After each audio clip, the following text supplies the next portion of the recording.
Another chair. Okay, I'd like to start now. So if everybody can come to the front, there's plenty of seats. There's more chairs behind that board as well. I'm going to bring them and come to the front. Right, assalamu alaikum ladies, and welcome to our renewed coffee mornings that Sister Fawzia used to run. We're trying now to start them up again, and they will inshallah be run on a monthly basis. The first Tuesday of the month, 10:30 till 2:30. Anybody is welcome to volunteer to help with any of the organisation of this sort of thing, inshallah. Right, well, back to today. We're honoured by the presence of our very avid supporter, Sister Sidra. She used to give regular talks at these coffee mornings, and she travels quite a distance to join us, and she has come again to support us and join us and impart her wisdom to us. So I'll hand over to Sister Sidra. Thank you very much, everybody. Jazakallah khair for inviting me here. Again, I feel privileged really to be here. It was actually at Sister Fawzia's funeral where we were all talking after the janazah, and we all decided that we need to really do these coffee mornings. We need to, keep up the legacy which she has left behind, and people used to really enjoy them. We stopped for a little while during COVID, and then obviously after that there was no Fawzia after that. But I think it's a really good thing. It will keep the community together, and we need to upkeep our Islamic knowledge as well. So today's topic is actually very, very relevant actually to Fawzia, and it is a very unique topic which people know very little about. It's about the journey of our souls. What actually happens to us while we are dying, then what happens to us while we are in the Barzakh, which is the interspace, the time period when we are in our graves, and then what happens to a good soul on the Day of Judgment. So we're going to go through all those three stages of death today. I'm going to only cover a good soul, because we think of Fawzia as a good soul. She did so many good things within the community. So I will only cover the journey of a good soul.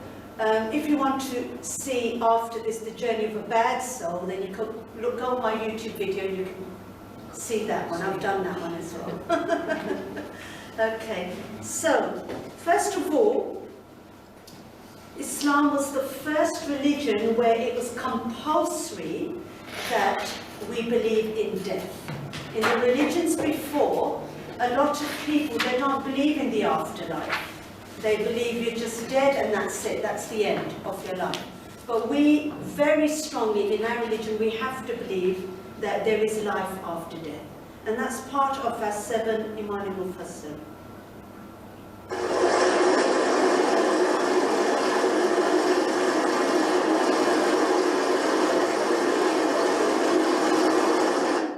Okay, so we have 7 Iman al-Mufassirs, which are the 7 things essential for Muslims to believe in.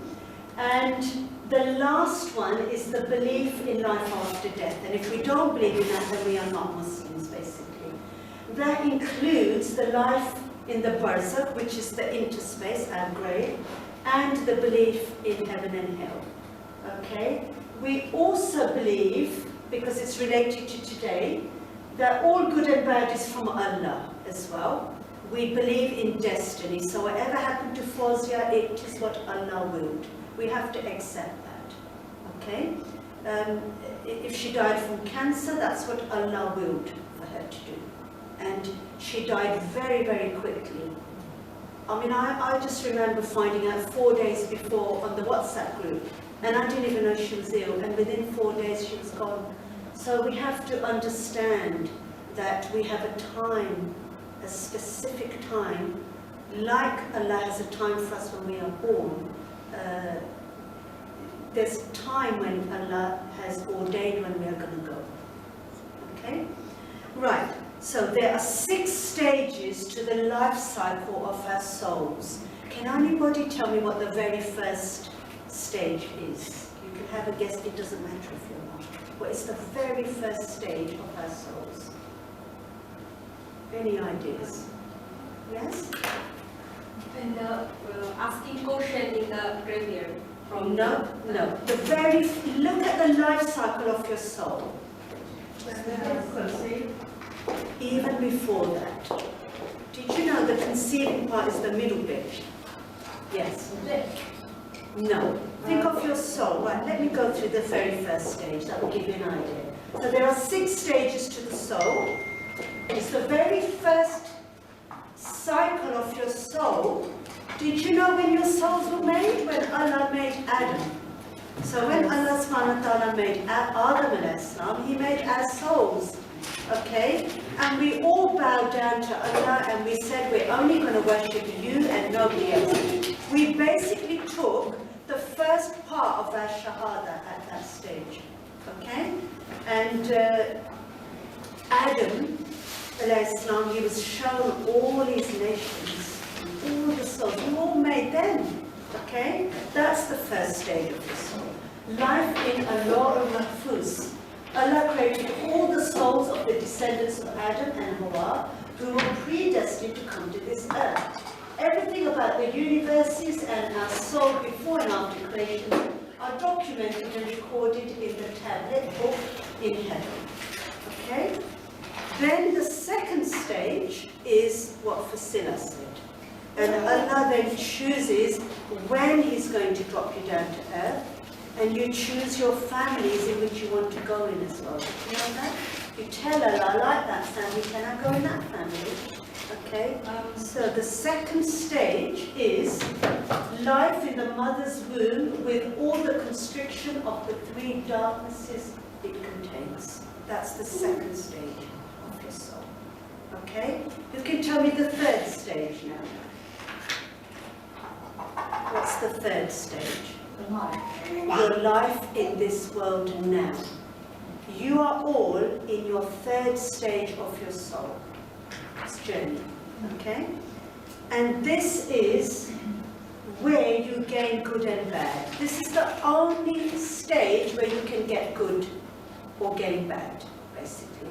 After this, that's the end. Okay? So life in this world in which we grow up, which we are familiar with, and for which we acquire good and evil. The fourth stage is the grave. Okay? In the grave. Life in the Barzakh, or interspace, we say in English. This is the fourth stage of human existence. And did you know this is wider and vaster than the world in which we live in? Okay? What is the fifth stage? Are you thinking about this? What is the fifth stage? Anybody? What happens after the grave? Is there a stage before the grave? When the... No, we're going in order. We are after the grave now. You're in your grave. What's going to happen next? Is that it? Are you going to stay there forever? After the question, Judgment Day, resurrection, where again Allah puts your soul back in your body and you come back up again. Okay? Resurrection on Judgment Day, where you are judged for everything you did in this dunya. What good did you do? What bad did you do? We're going to talk about all of that. And what's the last stage, everybody? Jannah, inshallah. We won't talk about the other one. Okay? Jannah, the final destination, is the final stage of our soul, which is the everlasting domain which comprises the garden on the wood of fire. The inshallah will be judged. Okay? So, we have to believe in death. Every soul must taste death. The only person who didn't die yet is Isa. But when he comes back on this earth, Jesus, he will then lead a natural death. But everything dies. The trees, the plants, everything has a life cycle. So here is my Quranic ayah. كل نفس ذائقة الموت. So I have put Arabic in there for my Arabic sisters, Arabic-speaking sisters, so that you understand the Quran better when you listen to it in Arabic. Because if it's not the same translated in English. Every soul shall have a taste of death, and that is in the Quran, in chapter 3, verse 185. And basically, this is the والوزن يومئذ الحق فمن ثقلت موازينه فأولئك هم المفلحون. Okay, so what that means is the weighing on that day is the true weighing, as those who scales heavy, they are the successful. So in this dunya, everything that we do for Allah is basically makes us a good soul. This is the criteria of a good soul. A good soul is someone who does whatever they do in the life for Allah, okay? And their scale on the Day of Judgment will be very heavy on the stuff that we do for Allah, and less heavy the things we do for the world. So this is the criteria of a good soul, okay? The other biggest criteria is following Tawheed.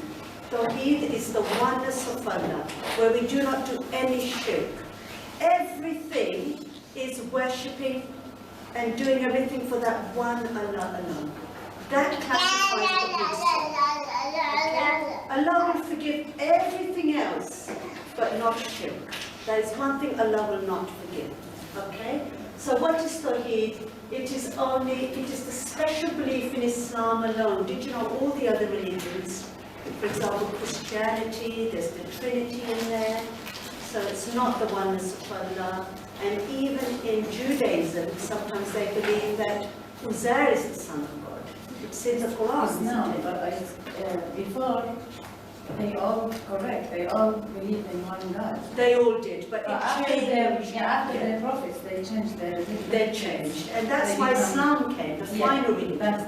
Yeah? So Islam is the only religion on this earth at the moment that believes in just that one God and practices proper Tawheed. So if you want your soul to be good, the classification of a good soul is to practice that oneness. Okay? The belief in one Allah, the single but Allah alone, and believe that He is the only true Allah worthy of worship. He is the true and only Lord of everything. He is unique in His divine names, attributes and actions. That is basically the first part of the Shahada, isn't it? And we need to stay away also from any shirk. Shirk leads to hellfire, and that includes any bid'ah that we introduce into the religion, any innovations, any invented things. We need to try and keep that religion pure. And we need to, whoever dies worshiping none along with Allah will definitely enter paradise. That's what it says in Sahih al-Bukhari. I always use Bukhari and Muslim as the strongest hadiths, because then we know we can't go wrong. Okay? Now, Fawzia, just before she passed away, she was very ill. Is that a good thing in Islam? Yes. Why? If Allah subhanahu wa ta'ala wants somebody to go out from the dunya without any sins, He would make him ill before he dies. Good. Excellent. Like wash all his sins. Excellent. And isn't it better to wash your sins in this dunya than to wash them in hellfire? Yes. Much better. Yes. So people get upset. She's suffering. She's ill. It's a good thing, because that means that person then dies sinless. And if there are any bad sins, they get washed away in this dunya. So they're ready then for Jannah. So this shows us that Fawzia was a good soul. She was a good soul. And here is my two hadiths, Bukhari and Muslim. Whenever a Muslim is afflicted by harm from sickness or other matters, Allah will drop his sins because of that, like a tree drops its leaves. The other thing that Allah has also promised us is that He will never burden us more than what we can bear. Okay, let's listen to that Quran. لا يكلف الله نفسا إلا وسعها. That is actually the last verse of Surah Baqarah. And at the very beginning of that verse, Allah says He does not burden any living being with more than he is well able to bear, which is a promise to us that He will never make us suffer so much that we can't bear it. Okay? Even if we look at Prophet Ayyub alayhi salam, who's very, very ill, Allah stopped all that towards the end when he was really, really ill, and he said, please Allah, I can't cope anymore. And Allah then relieved him of all his problems. And that's Prophet Job in the Bible, if you're a revert. So, you know, we have to keep that in mind as well. Now, at the time of death, all of a sudden that person becomes all right. Why? All of a sudden they find that day and the relatives think, oh my gosh, how did that person die? He was okay today, she was fine today, she was happy today. Why does that happen then? Why are they all of a sudden all right on the day that they die? What's happened in that process of the illness? Shows Allah's will is unpredictable. He can't bear the, what he's saying here. It's not burden. He can't accept the pain. That's why Allah take the decision. Yeah, but you know, on the day a person dies, I want you to think of all your loved ones that have passed away. They may be in hospital for weeks, and all of a sudden on that day they're smiling and they're talking and they're Oh, fine. so because they know they're going to leave the world, they're going to join the next life. They know. No, Allah has got rid of all our sins, so our pain goes. We're all right when we're about to die, because our sins are all gone. So He stops the pain. So the families see them like that?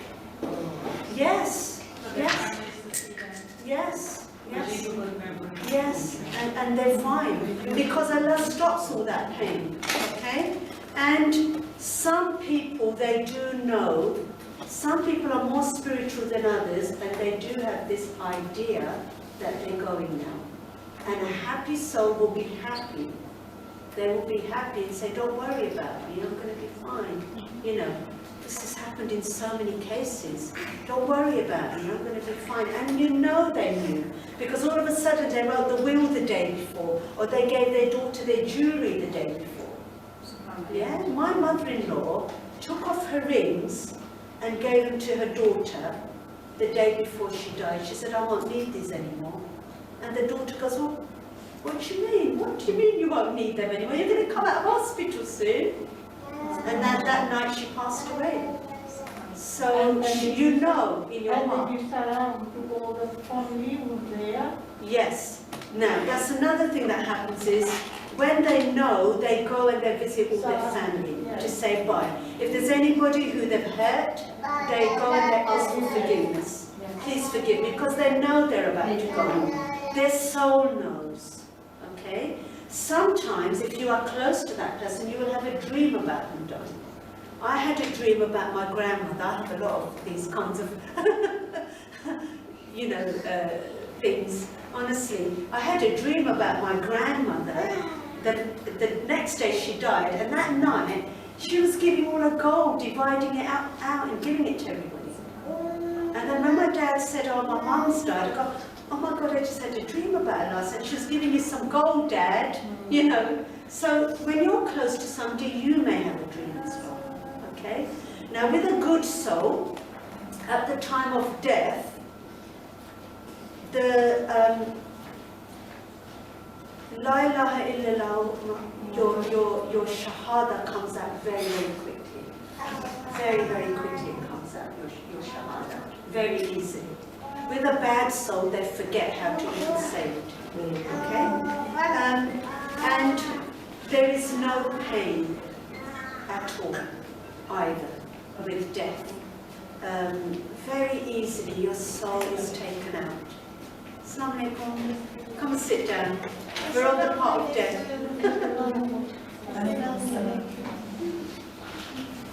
Okay, so, and they will look up and they will smile, because they will see beautiful white angels coming. And they will look up and they will start smiling, and they're looking up. And all of a sudden, Allah takes away that parda. Parda is curtain. You can see what All of a sudden you can see beyond the world. And you can see the people, okay? Okay? You can see that other people which other people cannot see. Okay? So Prophet Muhammad said, if a believer is about to die, leaving the world for the hereafter, angels from the sky descend on him having bright faces like the sun. That is in Darboon and Ahmed. And they will look up and then smile. And you wonder what on earth is that person smiling? But they're smiling because they can see the beautiful, bright angels that are shining like the faces of the sun. Then let's look at what happens next. إن الذين قالوا ربنا الله ثم استقاموا تتنزل عليهم الملائكة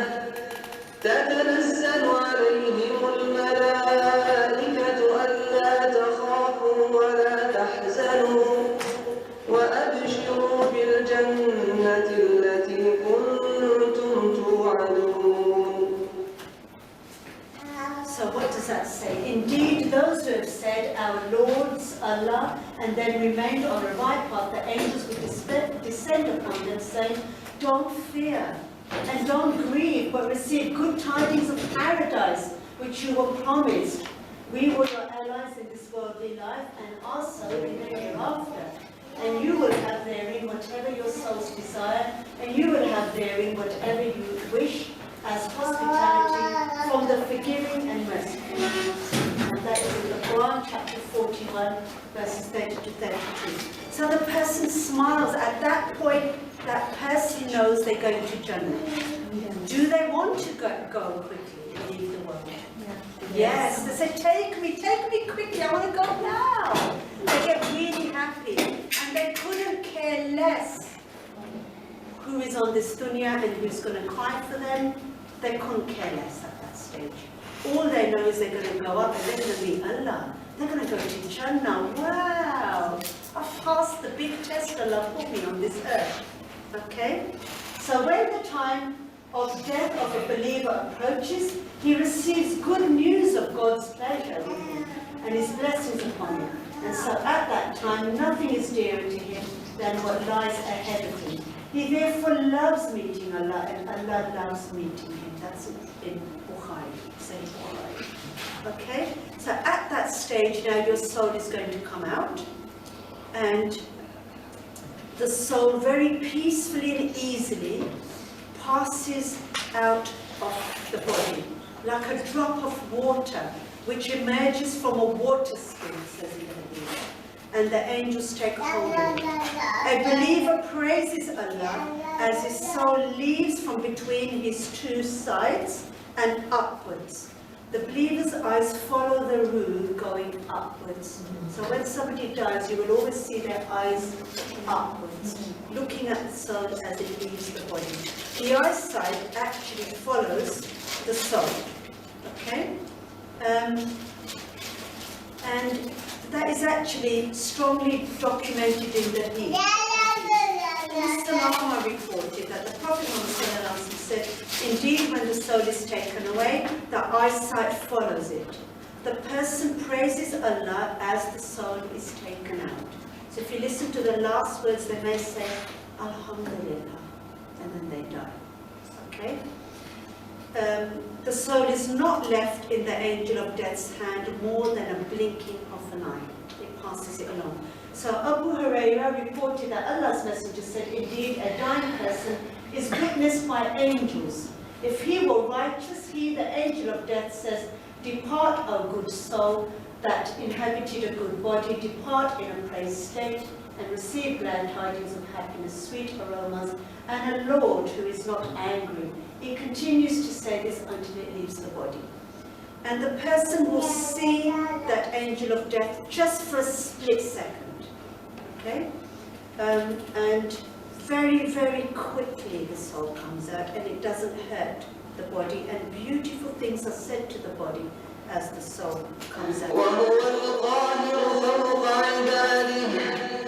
ويرسل عليكم حفظة حتى إذا جاء أحدكم الموت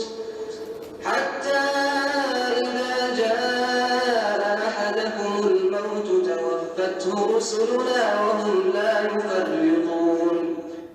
And he is the subjugator over his servants, and he sends over the guardian angels unto him. When death approaches one of you, our messengers, angel of death, and his assistants take his soul, and they never neglect their duty. Okay, and that is in chapter 6 of the Quran, verse 61, the category. So absolutely amazing. We've actually got all the descriptions in the Quran and in the hadiths that we research. So now let's see what happens once the soul goes up. Upwards, it would rise up and into the sky. Okay? And Abu Hurairah reported that Allah's messenger said, when a believer dies, the angels of mercy come to him with a piece of white silk. They wrap that body up in the white silk, and the white silk smells of musk, beautiful musk. With a piece of white silk, they say, depart from the body to Allah's garden. It departs with the most beautiful scent of musk. They pass it from one angel to the next, smelling it. Okay? Now, what's interesting is, some of you who may have seen somebody die, all of a sudden when they die, you can smell musk in the room. Have you come across that before? I heard lots of stories about it. I've heard so many stories as well. That shows that was a good song. Days. For days. You know why? Because it is the musk up from Jannah. And that again shows it is a good soul because of the fragrance in the room and the smile on the person's face. And when you look at the person's face, he's shining bright with nur on their faces, which is light. Okay? So once extracted from the body by the angel of death, it is passed on to the angels who wrap the soul in a shroud made from white silk of Jannah, smelling of musk from the embalmment from the smell of Jannah, and ascends up to the heavens. They pass it from one angel to the next, and then they get to the lowest heaven. Who greets them there? Who greets them? Okay, and? No, not yet. That becomes on the day of resurrection. You know what? All their dead relatives who were good souls meet them and come and collect him or her. Now, some people who die, all of a sudden they're talking to their dead relatives. My mum, I've got so many stories. My mum said when her granddad passed away, his wife had been dead for 40 years. And all of a sudden he looked up from his chair, he hadn't died yet, and he goes, oh, hello, baby, have you come to get me? And everybody thought, oh my God, hang on a minute, baby's been dead for years. What's he going on about, baby, have you come to get me? The next minute he was dead. That means baby really came to greet him. So their dead relatives, they come to collect you. They go, come on, you've done well, you can join us now. So it's really, really interesting. So his soul is asked, so they meet the souls of other believers in the next world, who are people of the garden, Jannah. They come to meet the soul with yearning and great joy.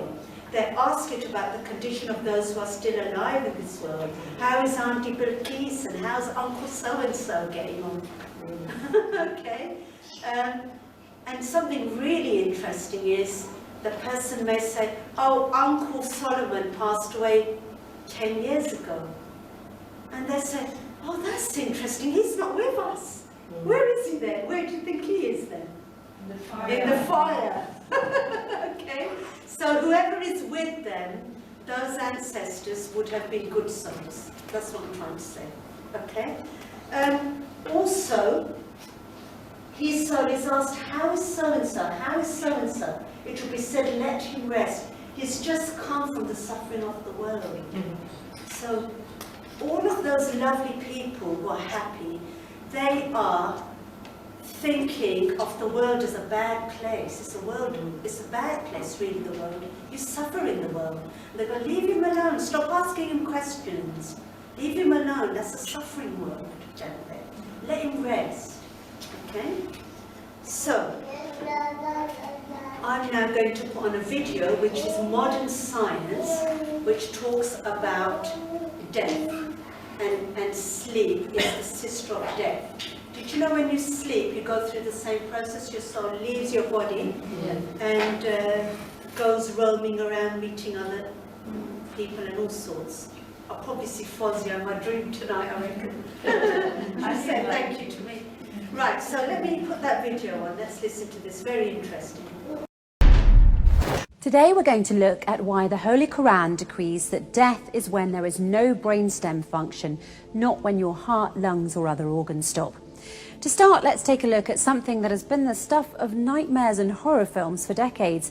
It's the story of some poor soul who, for whatever reason, has been declared dead and buried 6 feet under, but they're still alive.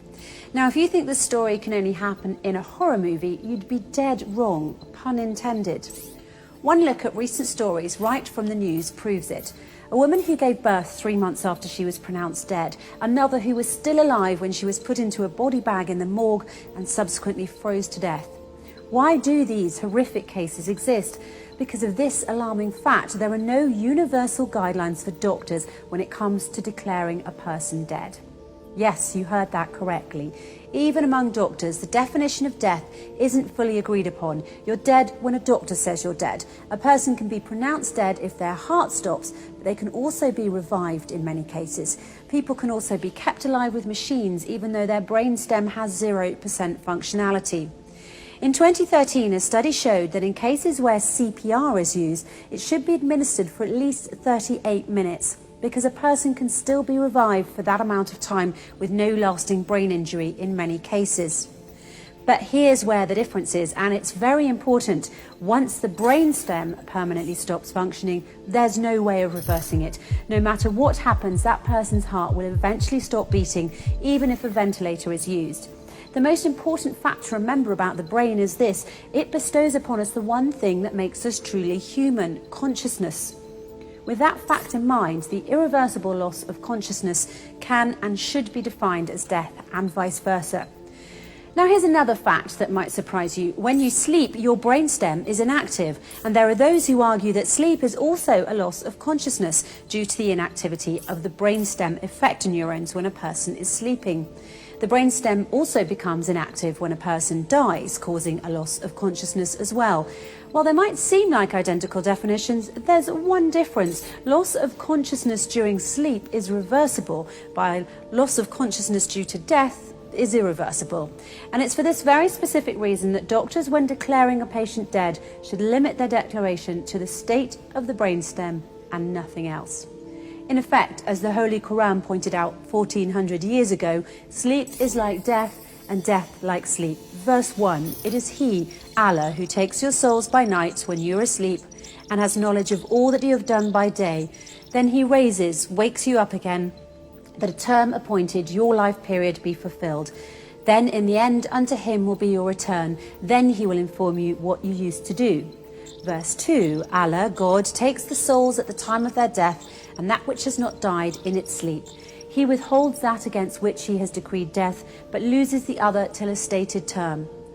Surely in that are signs for a people who think deeply. Think about that for a moment.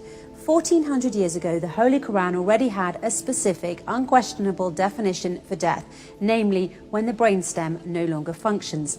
It has nothing to do with heart function, whether the person can breathe, or any other bodily functions or organs. What this means is that around the world, millions of people have been declared dead when in fact they were not. That is why, in the interests of human rights, Muslims believe that doctors should only consider a patient dead if their brainstem has completely stopped working. Until that point, any and all measures should be taken to keep them alive and not pronounce them dead simply because their heart, breathing or other functions have stopped. The first and foremost Quranic verses say that all humans have the basic right to live and that human life should be respected. Yes, when we sleep, the brainstem effector neurons stop functioning for a short time, but then we wake up. One thing to keep in mind that is very important to this issue is that it was discovered by Macaulay and Sidra in Scolopedia in 2008 that when we sleep, the effector neurons in our brainstem become hyperpolarized and have nearly no action potentials. It's for this reason that before sleeping every night, you should pray that your brainstem neurons are depolarized so that you may once again wake up and enjoy another day. Why not make sure that everyone around the world has the chance to wake up by following the Holy Quran and only declaring someone dead if their brainstem has permanently stopped, nothing else? By the way, until the 1950s, death was considered to be the point when any one of the vital functions, heartbeat or respiration, ceased. This is what, according to Dr. James Burnett, a neurologist at Dartmouth College's Giesel School of Medicine in New Hampshire, stated in his speech in Live Science on June the 19th, 2014. It wasn't until 1959 that the two French neurologists, Maurice Guyon and Pierre Molleret, changed the definition of death by defining it based on neurological criteria instead of cardiopulmonary criteria. They really saved us from being buried alive by stating a specific, unquestionable definition for death. The irreversible loss of consciousness can and should be defined as death. But this took place in only 1959. The Holy Quran, however, stated its specific, unquestionable definition for death. The irreversible loss of consciousness can and should be defined as death 1400 years ago. In order to truly respect human life, we need to agree on a universal definition of death. And just as the Quran has shown us, that definition should be based on the brainstem of the person in question permanently stopping. Nothing more, nothing less. Okay, very, very interesting bit of science there, and also things in the Quran that were mentioned 1400 years ago. Yet scientists are finding that out now. Absolutely amazing, isn't it? Okay, what's going to happen to that soul now? At the moment, all the angels are passing it along to each other, and they all, want to sniff of it because it smells nice. Send back to the grave. Not yet, no. You're jumping way ahead. Good, good. It goes up the heavens. So let's have a look. So, you are right. It goes to the first heaven. Okay? So, after departing from the bodies, the souls are taken up on a trip to the heavens with the witnessing angels. The believers' souls are warmly welcomed and are admitted into all the heavens. The angels then bear the soul from one heaven to the next. All the gates of heaven are open for the soul, and the angels greet that soul as the soul ascends and passes all the angels. And the angels, they ask, who is this good soul? And the angels with the soul reply, so-and-so, the son of so-and-so. This happens on the Day of Judgment. Your father's name is mentioned there. So this is why we don't change we try not to change our surnames. We keep the surname of our father because we are our father's children, okay? And our fathers, we are their lineage, not the lineage of our in-laws, okay? And on the Day of Judgment, we will be called by our father's names. So any good you do, your father's name goes up in lights as well, okay? So the angels with the soul reply, so-and-so is the son of so-and-so, using the best names by which people used to call him in this world. They ask, who is this? They answer, the son of so-and-so. And slowly that soul goes up all the heavens up to the seventh heaven. Okay? So Abu Hurairah reported that Allah's Messenger said it is then taken up to the first heaven where permission is sought for it to be admitted. It is said, who is this? He, the angel, replies, so-and-so. It is then said, welcome, good soul that inhabited a good body. Enter in a praised state and receive glad tidings of happiness, sweet aromas, and a Lord who is not angry. This repeats in every heaven until it finally reaches the seventh heaven above, which is Allah. Okay? Where's the soul going to go next? Remember, this is a good soul. We're not covering a bad soul. The bad soul don't even get even to the first heaven. Where does he go? Where does that soul go next? Come on. Back to the body. No. It goes up past the seventh heaven to where? Who lives above the seventh heaven, everybody? Who is above Sidra Muntaha? Allah subhanahu wa ta'ala. That soul meets Allah. Up he goes. Look at that. Wow. Okay. So, then the soul comes to a standstill before the Almighty King, which is Allah. May His Majesty be exalted. He says to the soul, welcome to this good soul and to the body which it left. When the Lord, the Mighty Majestic, makes something welcome, then everything welcomes it, and every constriction departs from it. Then He, the Almighty, says, show him his place in the garden and display before him the honor and blessing I have prepared for him. Okay? What does Allah take from you at that point? Does anybody know? You have something with you that you give to Allah at that point. Your deeds. Your deeds, and they're in the form of a book. So you know that book, in our lifetime, on the right shoulder, the angel is writing all the good things down. And on the left side, the angel is writing all the bad things. Your book will go up with you. Because when you die, what do you take with you? Your deeds only, don't you? You don't take anything else. Everything else is left in this dunya. So your deeds will be with you, and you will get that book and you will give it to Allah. Okay? Your book will already be heavy of good deeds if you are a good soul. So Allah will be really happy with you. And then He will tell you your destination, then and there you're going to go to Jannah. Okay? That is what is going to happen. So, did I read that bit? I did, didn't I? Yeah. Okay, so at that point, your soul will remember the covenant you took with Allah when Adam and Islam was made as well. So at that point, they'll remember, oh yeah, I remember when I promised you I was going to worship you and nobody else. And guess what? I did keep my promise, Allah will be happy to keep that promise. With bad people, they'll feel shamed. Oh my God, I didn't keep my promise. They'll remember at that point of death. Okay? Right, so that book. وما أدراك ما عليون كتاب مرقوم يشهده المقربون. Okay, so at that stage, Allah takes your book from you and it is recorded in Illiyun. What is Illiyun? Yes? Soul is goes to the Illiyun is the highest part of Jannah, the highest part, right at the top. Okay? And what can make you know what is Illiyun? It is their destination recorded in a register inscribed, which is witnessed by those born into Allah. Okay, so that is in Quran al-Mutaffifin, and that is actually the Law al-Mahfuz is where it will be recorded. This person is going to go to Jannah, his book is very heavy with good deeds. Okay?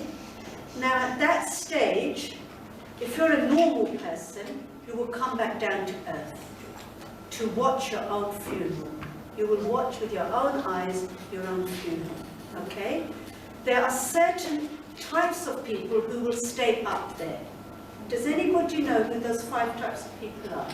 Any ideas? I'm testing your knowledge here.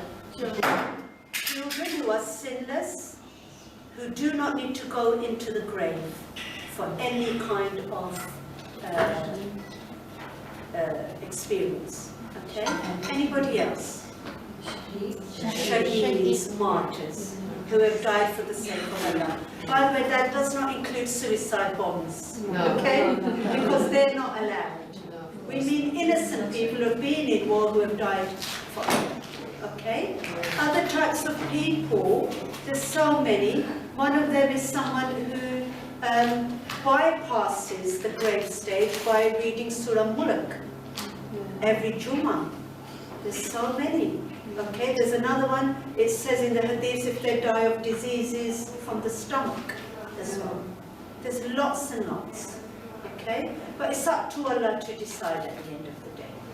But most people like us, humans, we will come back down and we will watch our own janazah. Will we be sad? No, we'll say, hurry up, I want to get up there. Why are you taking so long? Hurry up, push me forward, pull me forward, quick. Okay, that is what will happen. And did you know that a good soul will attract 100 people at that janazah? And if you can attract 100 people at that janazah, you will go to Jannah, inshallah. That's what is written in Sahih Muslim. Whenever a Muslim person dies and a group of Muslims, 100 pray janazah for him, all interceding on his behalf, their intercession is granted by Allah and he is forgiven. Isn't that amazing? And did you know, for a good person, angels come from the sky and they come down and they pray janazah prayers as well for that person. Angels between the heaven and the earth pronounce salah on him and supplicate for him. Angels pray up there as people pray over his body on the earth. Okay? So absolutely amazing. I think when Fawzia had her janazah, there were 100 people. There was at least 50 ladies and there was at least 50 men, wasn't there? So that is a good sign. Okay. Can I ask you just one question? 1,000 people, but during COVID, you know, there were only 300. Yeah. What does that tell us? Do you know what that tells us? That person is very lucky. He died a martyr in COVID. Did you know? The people who died because of COVID died as martyrs anyway. So they were even luckier. They didn't even need to go through even the grave stage. They would just stay up there with Allah. Yes. Until the death judgment. That makes sense. It does, doesn't it? It Yes, makes it does. brilliant sense. It does, because I was getting worried. Yes. Okay, so now... Sorry, I have another question. Yes. Some people wait for the Jummah to get more people in Janazah. Is it right to wait for No, it's not right. You have to do it as soon as possible. So it's not no point to get No more further blessings on Jummah, because the Prophet himself has said you pray that you do the janazah as soon as possible. Yeah. Their soul is in, what is the word? Not in peace until it's buried. The soul's not in peace. It's restless. It's restless. What we can do for the dead person?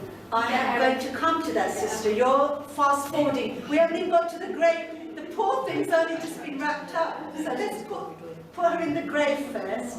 Then let's do the next. I'll do everything in stages. We've got to keep it in stages. I will come to that, okay? I'm covering that.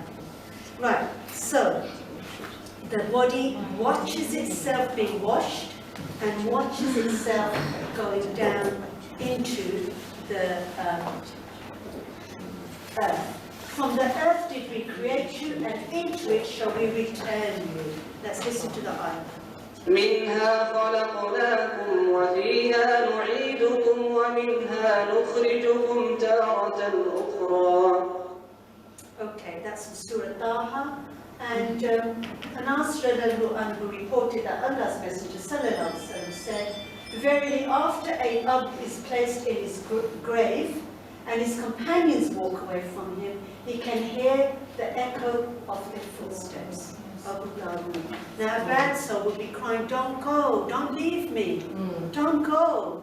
He'll be shouting out, nobody will hear him. But a good soul, it won't matter, he will be fearless. Okay?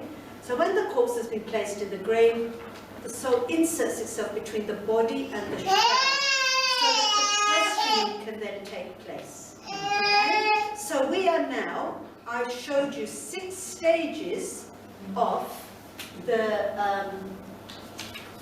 soul. We have now moved on to stage 4, okay, which is now we're going to talk about the Barzakh, inside the Barzakh, in the grave. Okay? That's the stage we're going to talk about now. So, whether we are a good soul or a bad soul, we cannot escape the questioning in the grave. Okay? And the soul then is returned to the body after the burial.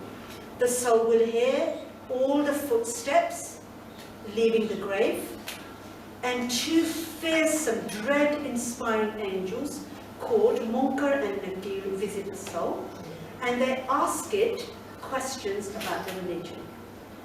And the believing soul will sit upright in its grave, and those Munkar and Nakir, whether you are good or a bad soul, will still be quite fearful. They will be black and blue, and they will be stern looking, okay? Abu Huraira reported that Allah's Messenger said, when a believing dead person is buried, 2 black and blue angels come to him. One of them is called Munkar and the other is Nakir. They ask him, who is your Lord? Who is your Lord? Allah. What is your religion? Islam. Which prophet do you belong to? Good, you're all believing souls. Okay?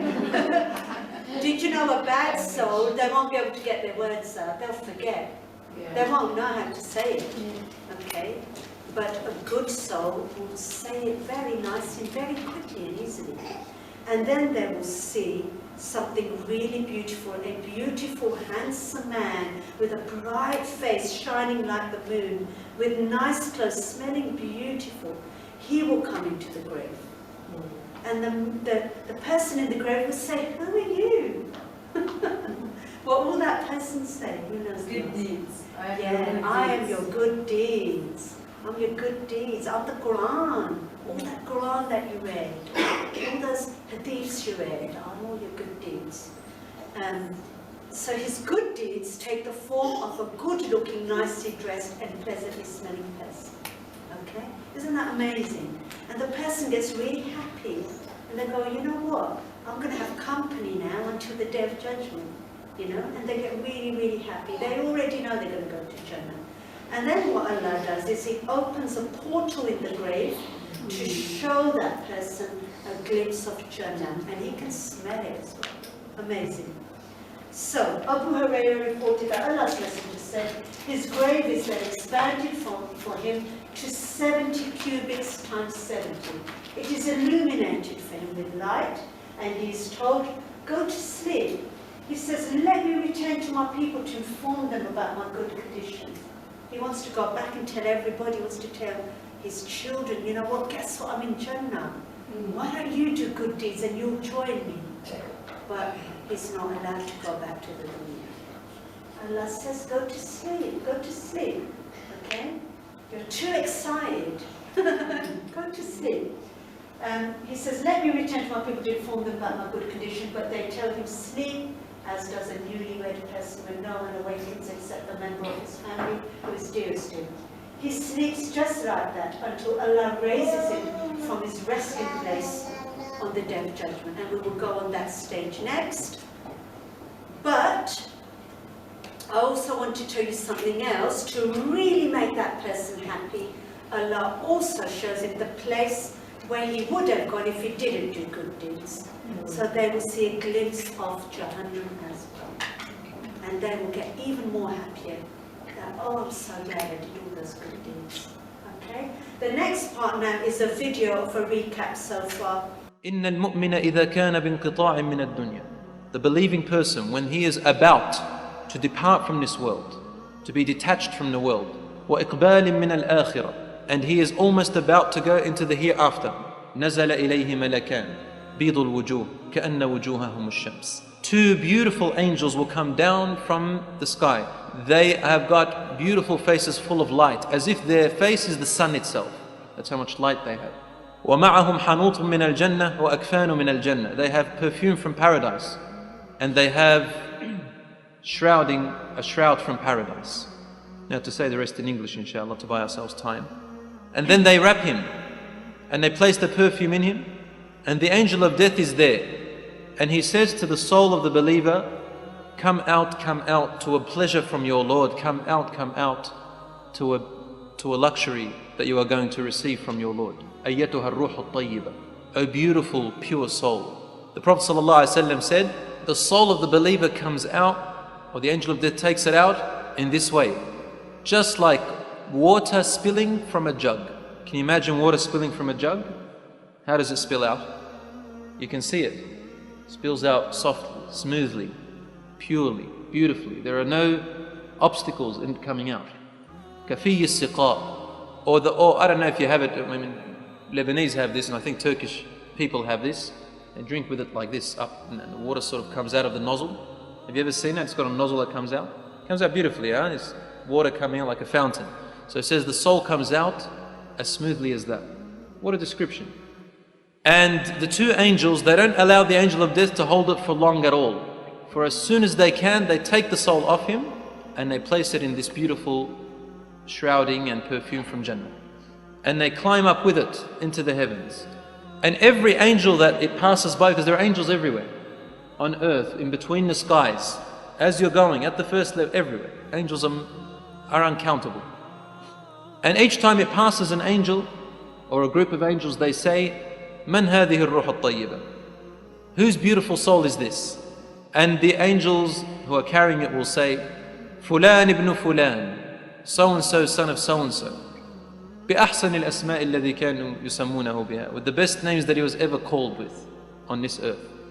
And they will welcome it until it reaches the first heavens or the first sky. And it has, the first skies have gates. Only Allah knows how these gates are and what their nature is. But there are gates. How much do we know of the universe and the black hole and the stars? We hardly know anything. What's up there? لَخَلْقُ السَّمَاوَاتِ وَالْأَرْضِ أَكْبَرُ مِنْ خَلْقِ النَّاسِ. Allah says the creation of the universe and the earth is much bigger and more phenomenal than the creation of the human body. The angels, there are angels at the gates of the first sky. And they say, who is this soul for, this beautiful soul? And they'll call it by its beautiful names. And they ask for the gates to be opened for it. And the gates will be opened. And then it reaches the second. And every time it passes by a group of angels, they'll say the same thing and welcoming it. Imagine that, ya akhwan. You've just now departed from the world and there is a welcoming from a creation made of light. There is no darkness in there. There is no hatred. You are the famous one. You are popular among these enormous creatures, beautiful creatures you've never eyes laid on. And no one else can see this. And if we hadn't been told by Allah and His Messenger, we wouldn't have known this reality. We only say what Allah and His Messenger tell us. For we believe in what they tell us of the unseen.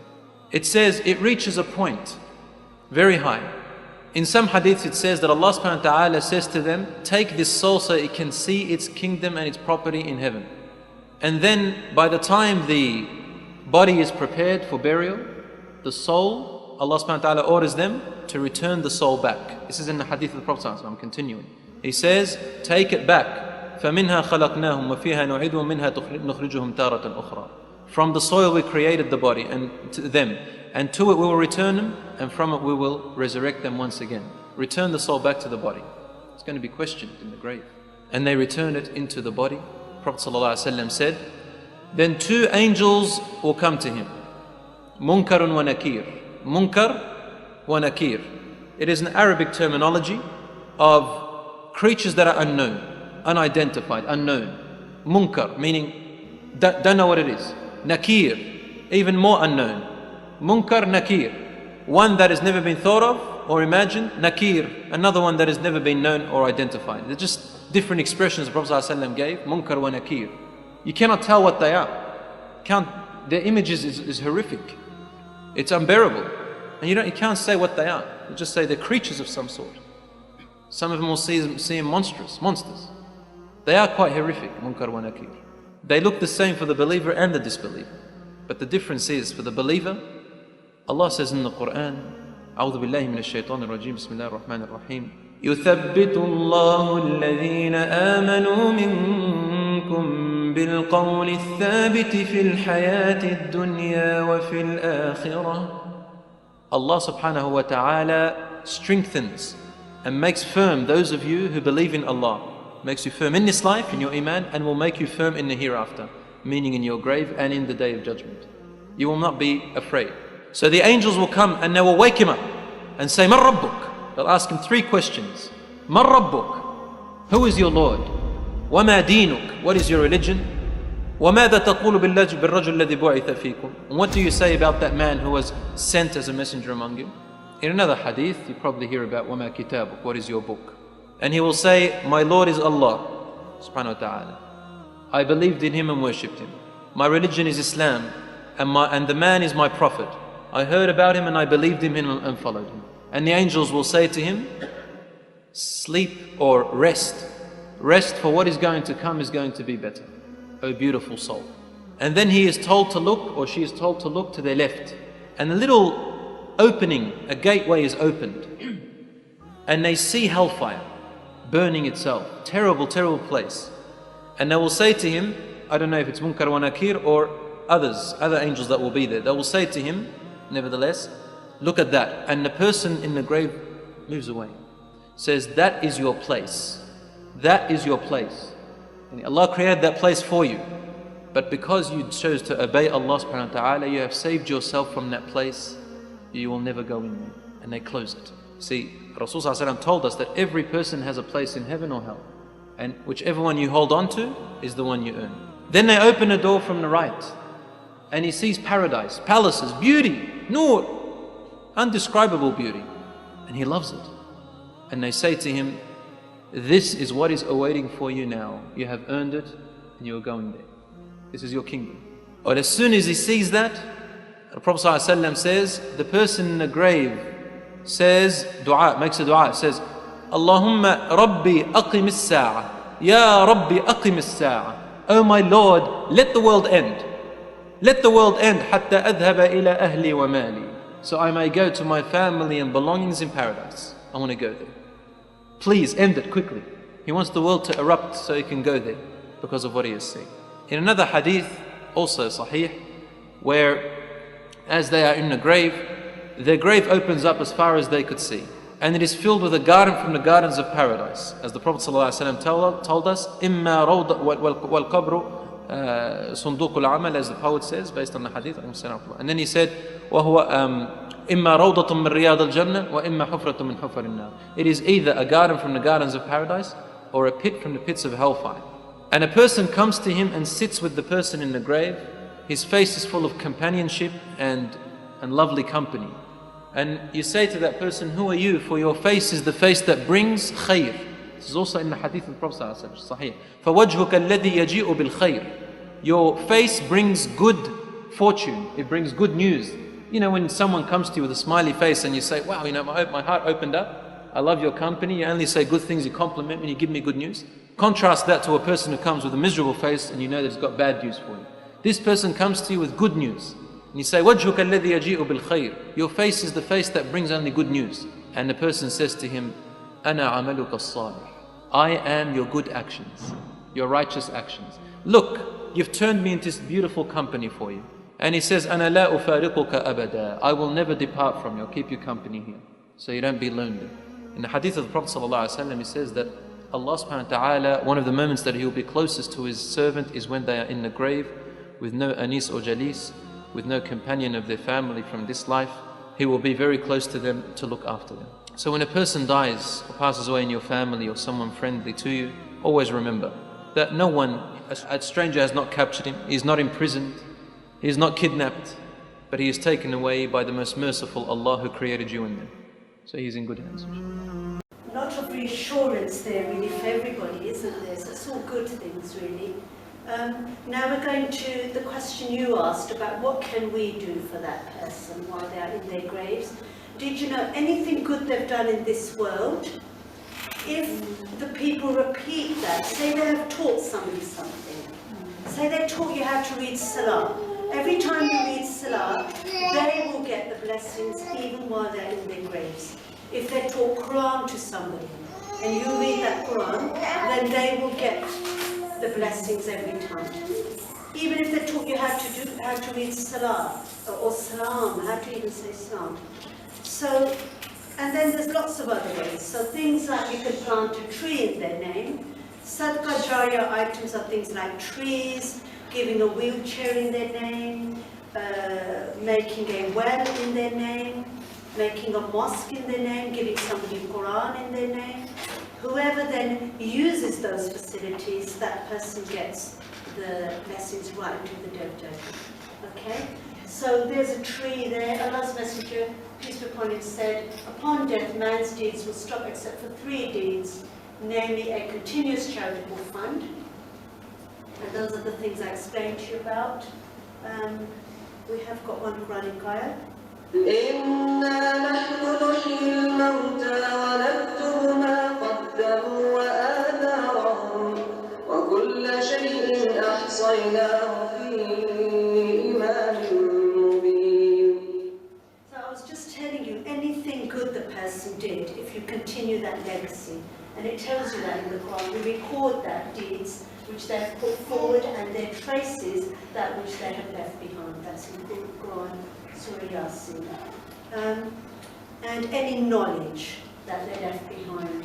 Abu Hurairah reported that Allah's Messenger said, when a human dies, all of his deeds are terminated except for knowledge of Islam left for people to benefit from. Okay, that's a Muslim and Tirmidhi. And then children are very, very important. The children of the person who has passed away has great power. Okay, so any dua that they do for that person has huge weighting. Abu Hurairah reported that Allah's Messenger said, when a human dies, all his deeds are terminated except for a righteous and God-fearing child who continuously prays to Allah for the soul of his parent. A servant will have his rank raised and will say, oh my Lord, how has this come about to me? He says, through your son seeking forgiveness for you. So even if it's a bad soul in the grave, when it's judged on Judgment Day, and all of a sudden Allah announces you're going to go to Jannah, you'll get surprised, say, how comes? They'll say, well, you know, your children, they seek forgiveness for you. Remember, Allah is the most forgiving and the most merciful. Ghafurur Rahim. He will forgive anything except shirk, like I said at the beginning. Now, if you want to read more about the life in the Barzakh, then this is a very, very good book. And it has all the hadiths and Quran all about his soul, if you want to read it. How do I get this book? Right, guess what? I've got presents for you all.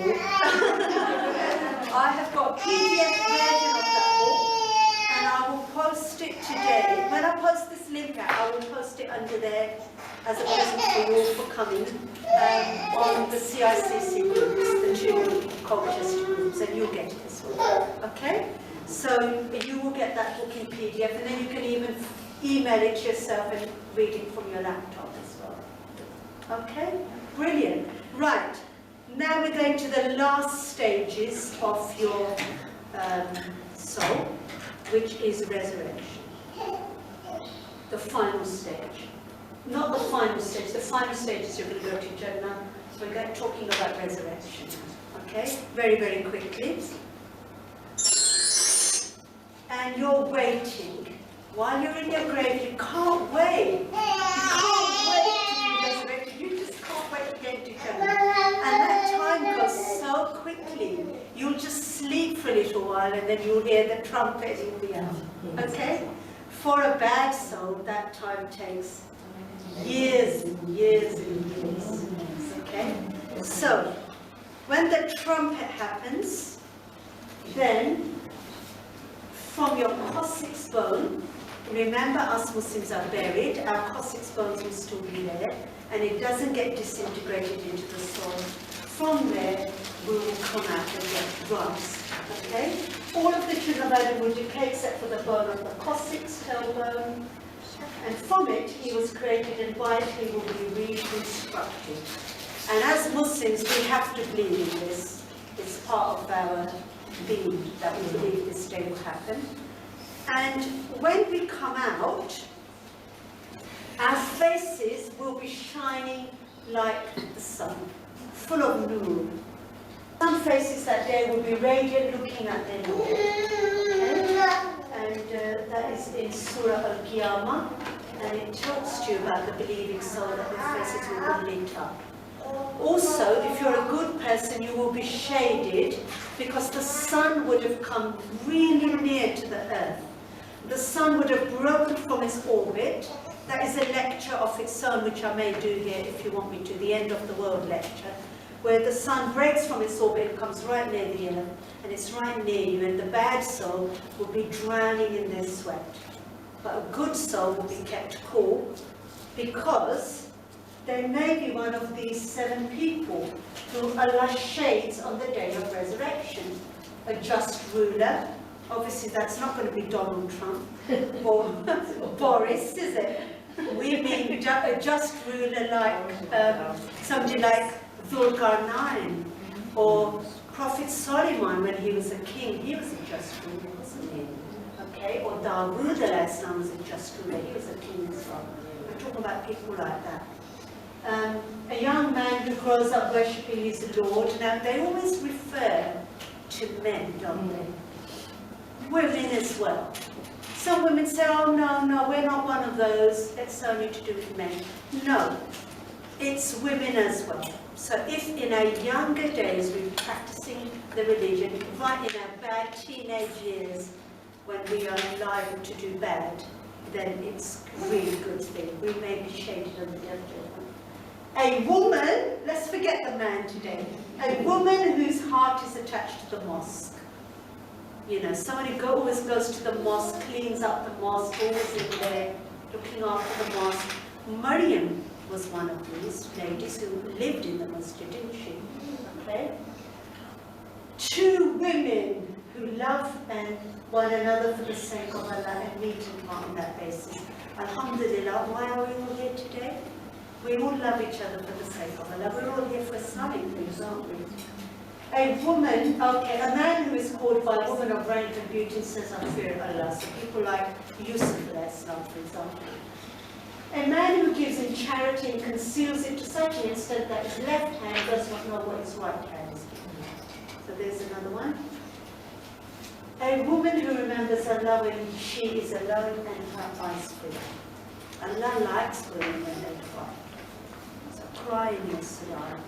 And you feel like crying when you have to. Okay, then we will meet Allah and He will weigh up our book. With a good soul, they will already know their good deeds were really heavy in their book because they already went up to Allah and Allah told them, you're going to Jannah, your book's really heavy with good deeds. They won't fear that part, okay? So you are the author of your own book of deeds that will be presented to you on the day of judgment. And your book will be a book of roses. Be all lovely, good things in there, beautiful things. Let's listen to the Quranic ayah. فأما من أوتي كتابه بيمينه يحاسب حسابا يسيرا وينقلب إلى أهله مسرورا. Okay, and your book, if it's a good book, will be given to you in your right hand. Okay? And he who's given his record in his right hand, he will be judged with an easy account, and he will return to his people really, really happy. That, you know what, I've got a good book and I'm really happy and I'm going to go to Jannah. And your whole life will be played in front of you like a movie camera. And if you're a good soul, what kinds of things will you see in your movie that's going to be played? Like? Being in Salah, you're in the mosque, you're in the sister circle, listening to the lecture and being really good at listening, putting all your mind to the lecture. Good deeds you'll see, okay? And you won't think that your life is wasted. Your eyes will speak good. They'll say, you know what? This person lowered her gaze when she saw a handsome man. Yeah? And she looked at good things with me. She watched good programs on the telly with me. And she used me to read the Quran. And your hands will speak. This person did wudu with me. Okay? And this person did salah. And I remember my hands being on the prayer mat. And this person gave charity with me. That your hands will speak. Your mouth will be sealed. Your hands will speak and say, this person gave charity with me and was always giving and helping people and comforting sisters and hugging them with them, things like that. Okay? You will see everything. Everything. Not a single thing will go by without being noted. And your life will not look wasted. Because in the Quran it tells you that it will be on the day they sit as though they had not remained in the world except for an afternoon or a morning. So let's play that one. كأنهم يوم يرونها لم يلبثوا إلا عشية أو ضحاها. Okay, I'm going to tell you something which I haven't told this group before, but when I went to do Hajj, I hope I don't cry on this because it was really emotional, and I went up on the mountain of Rehma. And I did have a very big religious experience there. And I have spoken to one other sister who's had the same Lots of people do. It just depends on you. And Allah showed me all my bad deeds. It was really bad. And they were not even bad deeds.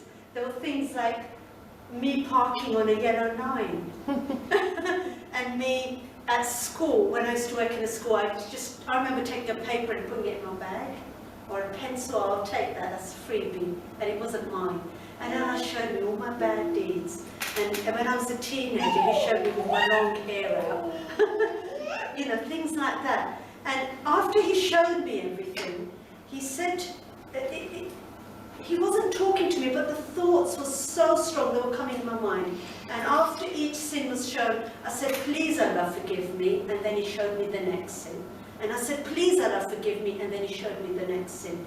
My whole life, I'm telling you, within a couple of minutes was shown to me, from a teenager, which is when your sins are recorded, till that present day. And then the good things were shown to me, and I was being ungrateful.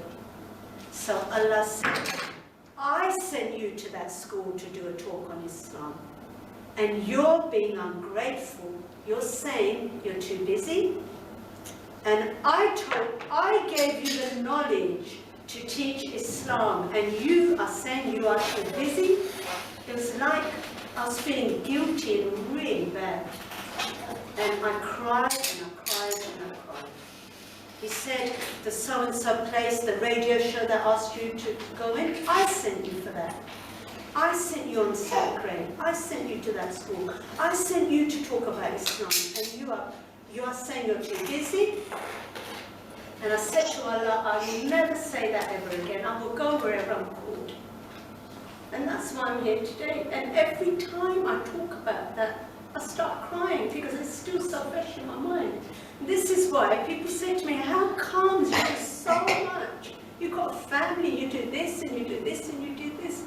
The reason is my life was shown to me in a couple of minutes up there on that mountain of Rahmah, honestly. And even now, I talk about it and I start crying. So some of you think, God, she's a lunatic. She's doing this, she's doing this, and she's doing this, and she's doing this. It's because I believe Allah puts things in your path for a reason, and He tests us. Are we going to take that opportunity or not? You know? And that's why I'm here today. Sorry I made you cry again. I do this, but I'm human after all. I'm not some kind of supernatural character. I do get upset as well. And it's one of those lectures, isn't it? But anyway, Sister that Sidra, changed my life. Sister Sidra, Yes, I need to leave. Thank you so much. that's okay. All right then. Thank you Right. so much. ونضع الموازين القسط ليوم القيامة فلا تظلم نفس شيئا وإن كان مثقال حبة من خردل أتينا بها وكفى بنا حاسبين. Okay, so our book then is put on scales, and if it's full of things we've done for Allah, it will be really, really heavy. Okay, a good soul means that the scale will topple this way. If you're doing more things in the dunya, shopping and holidays and all these other things that people do just for worldly things, then that bit of the scale will go down. And we place the scales of justice for the day of resurrection, so no soul will be treated unjustly at all. And if there's even the weight of a mustard seed, we will bring it forth, and sufficient are we as accountants. So Allah is the most merciful, the most kind. So whoever does an atom weight of good will see it. You will see every tiny little good that you've done. And any secrets, if you kept secrets of another sister, she told you something bad, Allah will cover your sins. Otherwise, all your bad deeds will come and publicly from everybody. Otherwise, if you've done bad deeds, you'll say, come here, you did this, didn't you?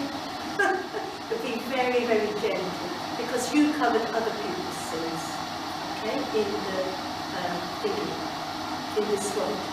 Okay, say Allah tells you to go to hell. You've not done enough good deeds. Is there a way out at this point, at this stage, rather than burning in the fire and then Allah purifying us must come down. There is hell. No, not yet. That will only be once in Jannah. Okay? Something else here.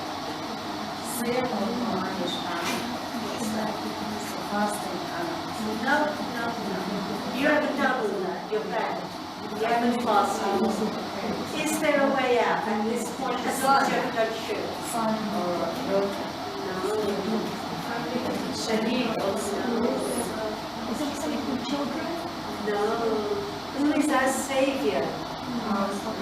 Prophet Muhammad will stand up and he will say, Allah, take this person to Jannah. Okay?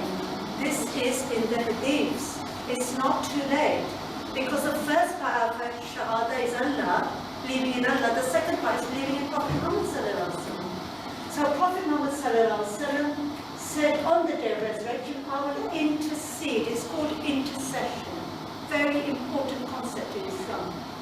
And say, oh my Lord, admit me to paradise, even those who have faith equal to a mustard seed in their hearts. Okay?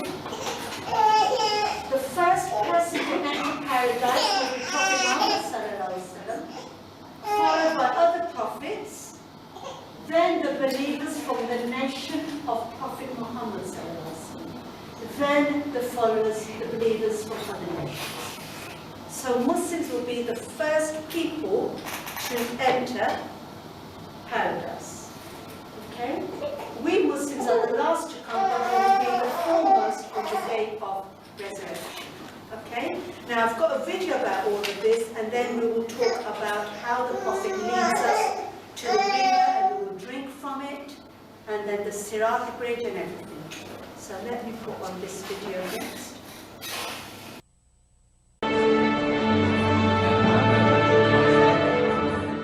Resurrection is the next milestone after the present creation is terminated. It is an essential part of the Muslim belief. The trumpet sound is heard the second time.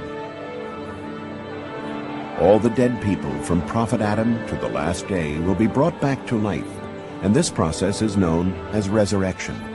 All the data of our deeds will be retrieved from the registers after resurrection, so that we see and acknowledge what each one of us did during our lifetime on earth. Each deed has a weight. The example of a weighing balance has been given to weigh all our good deeds and the bad deeds. Any deed as small as an atom's weight will be weighed. Such is the accuracy of the judgment procedure. Among the good deeds, there are both light and heavy deeds. Among the bad deeds, there are light and heavy deeds. It seems there will be a matrix of deed names with their weights. Then he whose balance of good deeds will be found heavy will be in a life of good pleasure and satisfaction. Only Allah knows the weights of these deeds. However, we can project the relative weights of some of the deeds we know. For example, the 5 pillars of Islam are considered deeds with very heavy weight. Muslim brotherhood, unity, helping Muslims who are crying for help, are very heavy good deeds. There are other numerous good deeds like marrying, raising a family, building a mosque, doing justice, education, and so on. Saying Assalamu alaikum is a simple good deed and has its own weight. Now let us look at some bad deeds. Shirk, worshipping more than one God, adding partners to God, is the greatest sin in Islam. It has the highest weight which may topple or offset the weight of all the good deeds. Interest transactions, adultery, cheating in business, murder, mischief, stealing, changing the religion of Islam or distorting it, rejecting Allah, and so on, have heavy weights. These weights, if added up, may offset the balance of good deeds.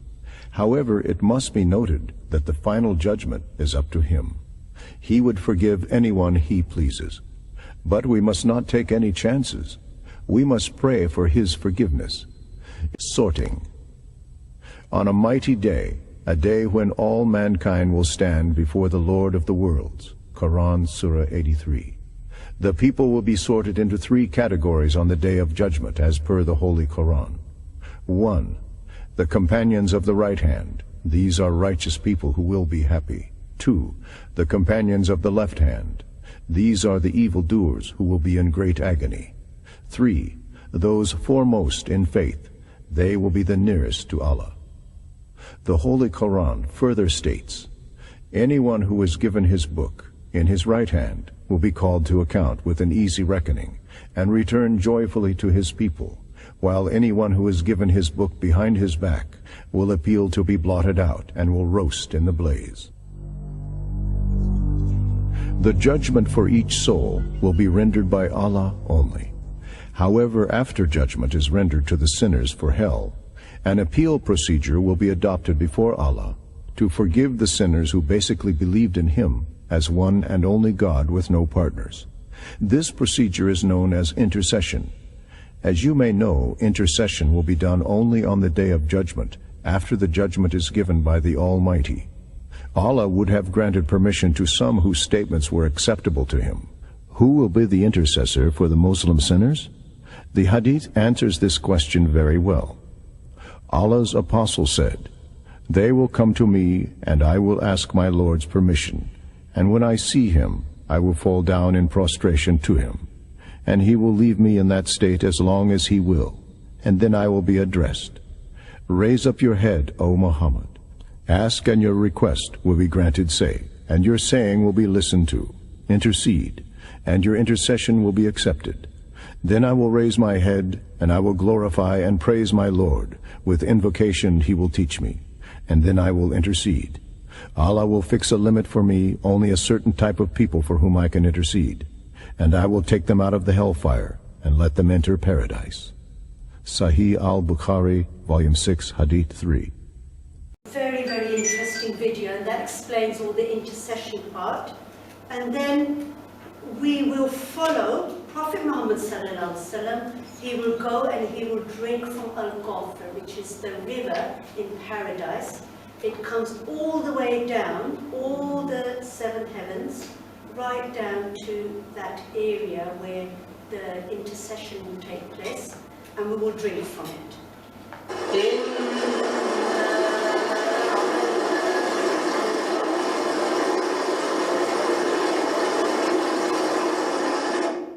Okay, and he will drink first, and we will all drink, and then we will follow him, and the world will not be there anymore. All of a sudden, that world will change into paradise. We can't describe it. So it will be another place, not earth. Earth would have been destroyed. And on the day of judgment, Prophet Muhammad sallallahu alaihi wasallam will lead us to another place, and it will be absolutely beautiful. That lecture I've actually done here on Jannah. Do you remember? It's one of the first ones. We will have to cross that Sirat bridge, and because we will be good souls, inshallah, we will swim across that Sirat bridge really nicely. It will be illuminated with light, it will be big, whereas for a non-believer, it will be thin like a black hair, and it will be dark, really, really dark. So the first prophet who will cross it with his nation will be I, Prophet Muhammad sallallahu alaihi wasallam said. And you will swim across it, okay? Crossing the Sirat bridge depends on everybody's light. Some will cross it in the twinkling of an eye, some like lightning, some like a falling star, some like a running horse, okay? And then we will enter paradise, and those who fear their Lord will be led to the garden in crowds until, behold, they arrive there. Its gates will be opened, and its keepers will say, "Peace be upon you. You've done well. Enter here to dwell therein." And that then ends with the last stage of our soul, which is Jannah, inshallah. And when we go to Jannah, we will meet our friends there. We will meet Fawzia, inshallah. And we will be reunited again with our loved ones. And our friends can help us go up higher levels. So this is why you should try and make friends with people who are practicing. And it tells you in the hadiths, a friend indeed is a friend indeed. Okay? If you don't mind me in Jannah, then ask about me. Surely the people of Jannah, when they enter and they don't find those companions of theirs who were with them upon good in this world, they will intercede for them in front of Allah, and they will say, "Oh Rabb, we have brothers and sisters who used to read Salah and fast with us. We do not see them." Allah will say, "Go to the fire and take out any person who even has an atom's worth amount of Iman in their heart." So I have lots of believing friends. There's another thing there, because they will be able to intercede for you on the day of Qiyamah. If you don't find me in Jannah, then please ask about me. Okay? Right. That lecture will be uploaded onto my YouTube channel, where you can also find lots of other detailed lectures on the soul and heaven, Jannah, resurrection, end of the world. It's all on there. And if you like my Facebook page, then you will be notified of upcoming lectures as well. Brilliant. Okay, we're going to do questions now. So who has got a question for me?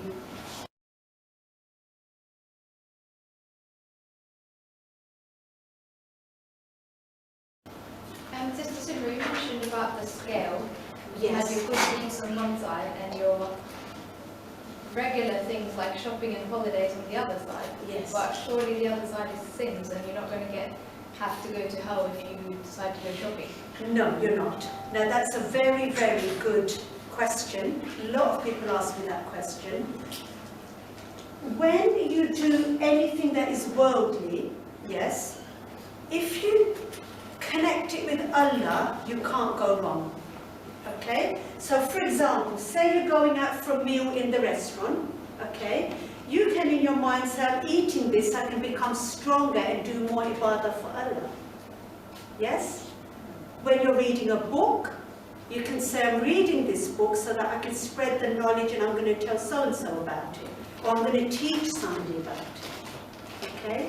If you are going shopping, you can think of, you get a hijab, you can say, "Well, when I go mosque, I'm going to wear that hijab at the mosque." Things like that. It's a way. And there's a balance. Obviously, it doesn't say that we have to just do religion and all work and no play. When you go on holiday, try and go to Islamic countries. If you don't go to Islamic countries, then at least keep up your prayers while you're there, and things like that. Never forget Allah. Okay, so there are ways of doing that. But I know people who never ever read namaz, never do say Allah's name, and all of a sudden something bad happens in their life, and they wonder why bad's happening, and all of a sudden they'll pick up their prayer mat just for one day, and then the rest of the day they're back to normal again. Well, you know, we have to try our best. We don't know what our destination is, but we still have to try our best. We don't know, do we, where we're going to end up, really. Okay, any more questions? Did you all find that interesting? Yeah, it's very interesting. Right, yeah, let's have you first. You said you were called by your father's name. Yes. I heard that another teaching is that you are called by mother's name because Allah don't want to shame you. Yes. If you had, illegitimate children. Yes. So, yeah. You have to look at the hadiths, okay? And I have researched into this. A lot of people get the mother's name from the Jewish religion, where you take on board your mother's religion, okay? And your mother's name is more important. But in Islam, it's the father, and there were two hadiths I put up there which showed it was the father of Sansa. And in Islam, the father is more important in that sense, because did you know when you're born you take on his religion, not the mother's. This is why you have to marry a Muslim man, but the mother can be someone from the people of the book, but the father has to be Muslim, because the children take on board the religion of the father, okay? And also with the father you take on board their lineage, which is why Allah said in the Quran, don't change your surname. Do you remember Prophet Muhammad ﷺ's foster son? He was going to change his surname, wasn't he? To his own.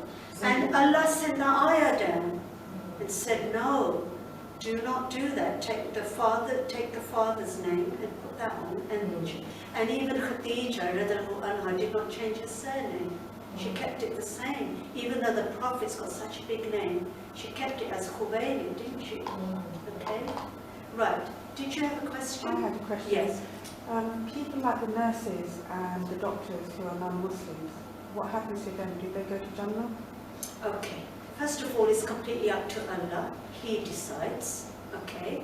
But what is written in the hadiths is that if the people of Christianity, in Christianity, and only Jesus was there, Prophet Muhammad ﷺ had not come yet, then Allah will look at the last religion that was on earth. Did they follow that religion? So the people of Moses will not be asked about Prophet Muhammad ﷺ, because in their time he hadn't come yet. They will look at, did he believe it? Did they believe in Moses? The people of Jesus will ask, did they believe in Jesus? Islam, the Christians and Jews of nowadays, Allah will say, well, hang on a minute, Sidra told you about Islam at this Interfaith Forum. Why didn't you find out about it, become Muslim? So they will be asked. However, we don't know, because there are so many hadiths about evil people who even fed a cat or a hungry dog, and the Prophet said they're going to go to Jannah, didn't they? So we can't judge. It's up to Allah alone. Allah will judge. Because they do a lot of charity work, they help one another. They do. So And their manners are very good as well. Exactly, so I wondered what happened. So we cannot judge them. They could be better Muslims than we are, couldn't they? Okay? Yes? What's the way around the reason way around the name? Like, when she was there, we changed our name to our Yes. So I am one of those. I didn't know at the time, and my surname is Naeem, and I did change it because I didn't know. But what I do now is, for example, on Facebook, I've got Qadir in the middle of my name, which is my dad's name. So I've put Qadir as my middle name on my Facebook page and on my YouTube channel. And I am actually referred to Sidra Qadir Naeem in lots of places. So I got around with it that way, because if I did remove Naeem, people may think I've got divorced. So I have to be careful, you see. So it's not further to change, to not change it. It's not further that you have to keep your dad's name, but it's preferred, very strongly preferred. But you can put your dad's name in the middle of your name. You can't change your birth certificates. Well, your birth certificate still shows your dad's name, isn't it? Okay, right. Should we have the last question? Yes. Sorry, I have two questions. Right. Okay. One, as you say, the beginning, the Islam is the first religion who talk about the after the where it is fard. There's the difference. So it's written in the Bible, but it's not fard for Christians to believe in. So many Christians don't believe in it. The Hindu, they believe that after, if they do good deeds, they come back like a bird, or like a bad deed, they come back like animal. Yes, So but when I say afterlife, I am talking about life in the Barzakh and Jannah and Jahannam, which are quoted on the slide. That's what I'm talking about. And another one, it said that, there's a nice thing, I like it, when you add your father name, so like my name is Laila Afroz, so my dad name is Abdul Manan Mia. So which one I should pick my dad? Okay. Anything specific? Yes, there is actually. So if your dad's got one of Allah's names, that takes priority. Like Abdul Manan. Yes, So- that's what I would do.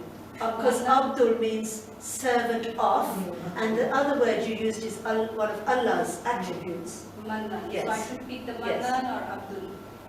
Abdul and the other one. Two of them? Both. So- Both. It is, as I heard in our culture, that could be changed, like I'm a girl, so Abdullah, like it should be, it can be changed because it's a daughter, Like, No, it doesn't have to be, because Allah's names don't change, you see. so, or I have to add the bin there, like daughter of Abdul Mannan. Yes, you can do that. You can do that. Depends how long you want your name to be. Yeah, that's Yeah. Come and see me afterwards and I'll talk to you separately on what you should do. Okay?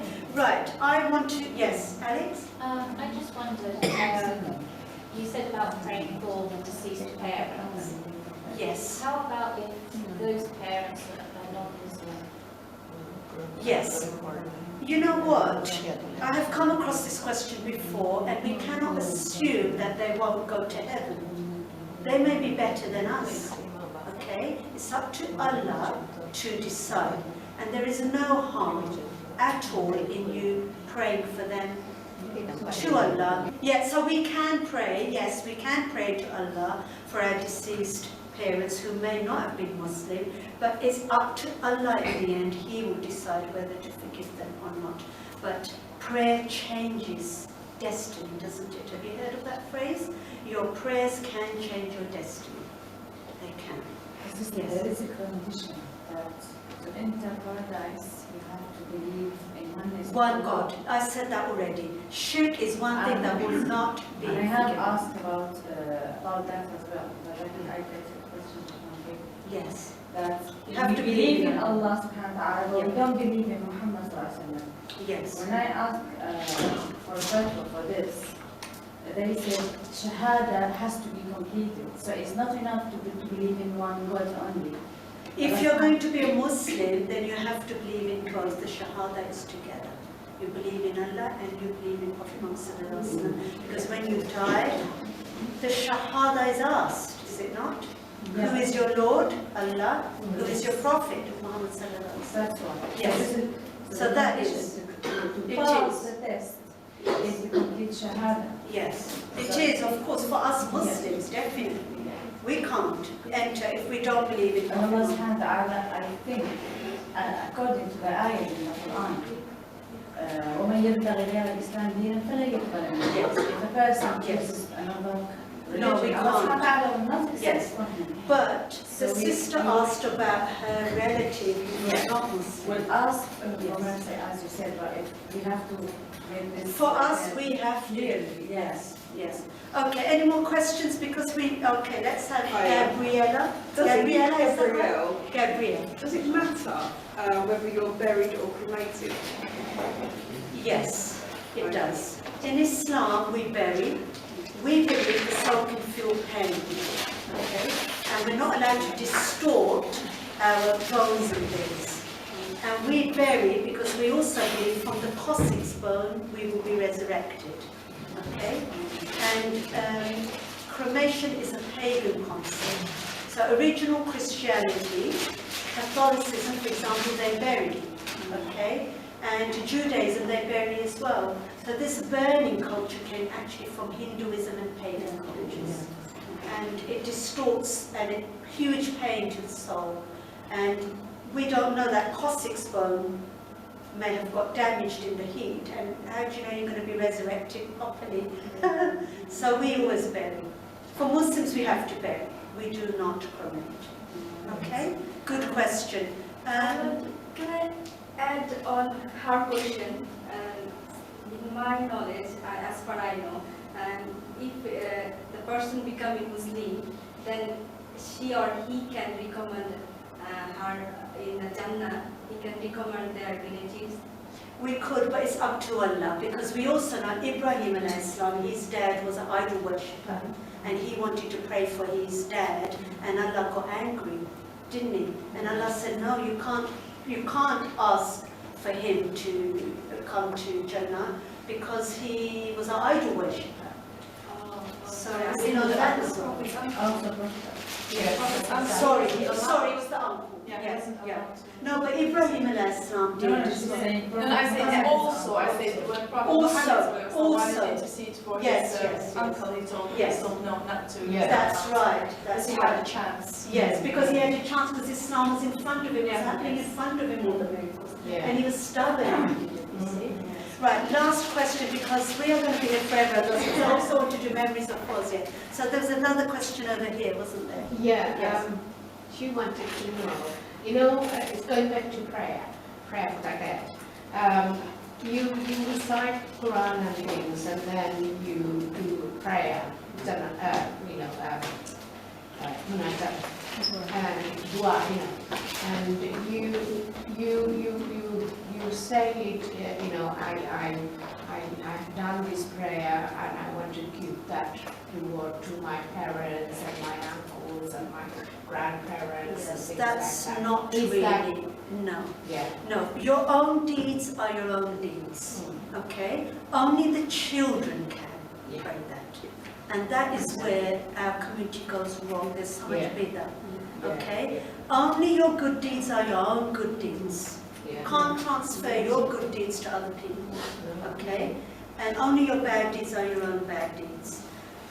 But children only can pray for their parents. Specifically, children is mentioned. What about charity? Can you give charity? You can, yes. Were you here when I did all the stuff? Yes. So charity, you I can don't give know, on their behalf. yeah, I Yes. think you can give charity, but not your own deeds. Yeah, charity you can give in their name, yes. Like a Quran or a wheelchair or whatever. Okay, right. The last 10 to 15 minutes, we are going to relive some memories of Fawzia, our best things that we remember about them. Okay, so I'm going to start off with myself. I first met her in an exhibition that was done actually in this big place, wasn't it? The big Colchester exhibition. I think that's where I met her. She already knew who I was, and I didn't even know who she was. I thought, who on earth is that? And she was so warm. She came up and she gave me a hug. She goes, I always wanted to meet you. And she gave me a free cup of tea, and she said, I will be in touch. And she got my number. And I felt like I already knew her. And then she is the one who started getting me for the coffee mornings every month. She was over the moon. Very active. Yeah, she would discuss. And when I used to come for the coffee mornings, the poor thing, she'd be outside on her own, and the whole car was full of food that she had cooked all night. All home-cooked food that she had cooked, and she wouldn't let anybody bring any food. I used to say, sister, why don't you let people bring a dish? It would make your load so much lighter. No, I want to do it, she said. So she would be up cooking pasta and lentils and all this other stuff. And 3 or 4 loads she would be doing. And she even used to arrange a disabled van for me to park my car there as well. She was just so good. And at the end of my talks, I don't want to sound greedy, but we are talking about good things. She used to always give me a present, which I used to always say, sister, you don't need to do that. I'm coming here because I want to. But she would never let me go without a present. A bunch of flowers or a plant, or she gave me all sorts. Honestly, I've got them all at home every time I came. So that is my good memories of her. Okay? So I'm going to start off now with the 2 sisters who knew her from back home in Mauritius. So if we start off with you first. I know her from Mauritius. Yes, my brother-in-law married to her sister. Right. That's how we know from Mauritius. Her family coming and going, and all her family, the brother, sister, parents. Yes. That's how I know her. Right. Okay. Have you got anything good to say? The children grown up, coming and going. And yes. So that's your memory of her? Good family, yeah. You grew up together? Yeah. Okay. Any other memories? What about you? You knew her? Well, I know how when she first came to England. Yes. And any stories you've got? You know, funny story? And we used to work in the hospital together. Right. I was. Which hospital was that? That was Essex, Sidra village. It was Sidra village for the mentally handicapped. In Colchester? In Colchester. Right. Yeah, General Road. Right. And I was working in the office. She was on the ward. Yes. And when I finished my round, checking everybody, then I go back to her ward. In Ramadan, I used to have my sari together with her for the whole month, whenever I am on duty. Yes. And since that, we have always been friends. Yes. We always invite each other, you know, weddings, anything like that, and always have good words for each other. And the family, because I work in the office, I know all her story about when she's pregnant and when she's not. Right. So you have to stop it, you know. So you remember you stopped having kids. How No, many she did said she I have? can stop until I have a girl. How many did she have? She's got five. Five, my Two boys and one So girl. she did have a girl, so I'm Yes. That's funny. Okay, what about I know you? her from my husband. Yes. Because my husband knows my husband-in-law, and then they got friends, and then we used to go and see her at home. Then she got pregnant, she got a baby. Since then, we've been like family friends. She comes and see me, we go and see her, and I miss her a lot really, because every time he prayed, we keep in touch. She was like a more than this sister to me. That's how I know her. But even now, her husband gets in touch with us, of course, if he's lonely, but that's life. Okay, what about you, sister? Because you used to run a I tajweed had class big with her. memory with her. Yes. She has a big focus on us, for tajweed, for the children. We used to run like a very small halaqa or circle in the masjid. Yes. And this was getting bigger and bigger, the children getting more and more. She used to attend with us. She said, you know what, I am going to find you a bigger place for free.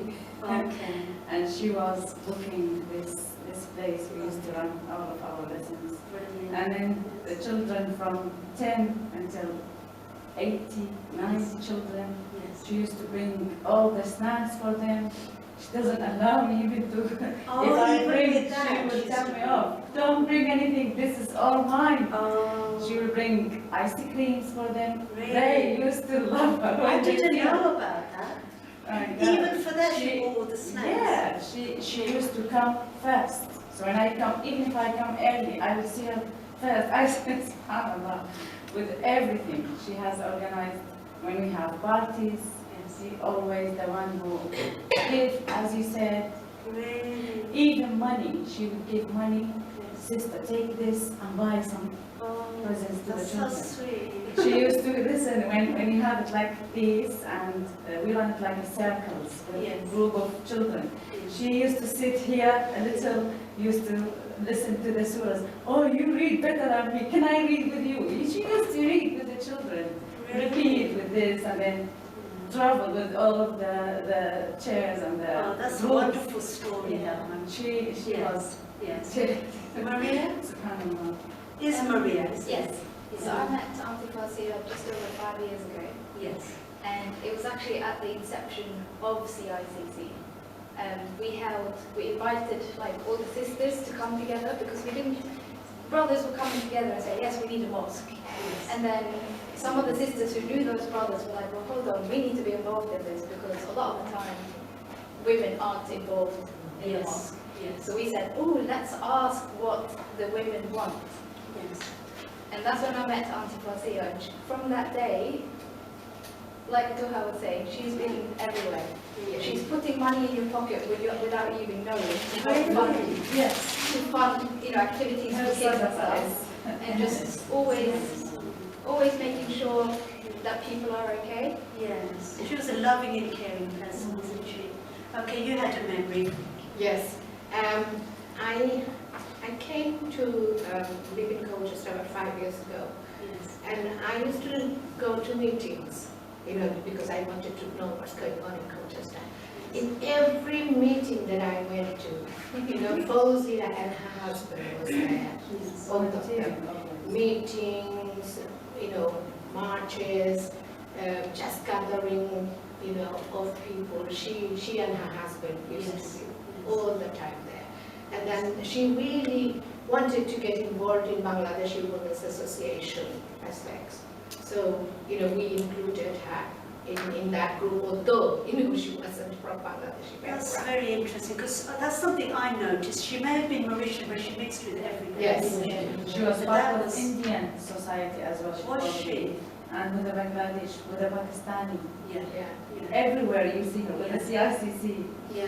She told me I am in She lots used to of mix with groups. everybody. English people, non-Muslims used to come here. Yes. Coffee mornings. Yeah. That's how Gillian ended up becoming a Muslim, did she? She used to invite them. And this is one point I'd like you sisters to add with the notes.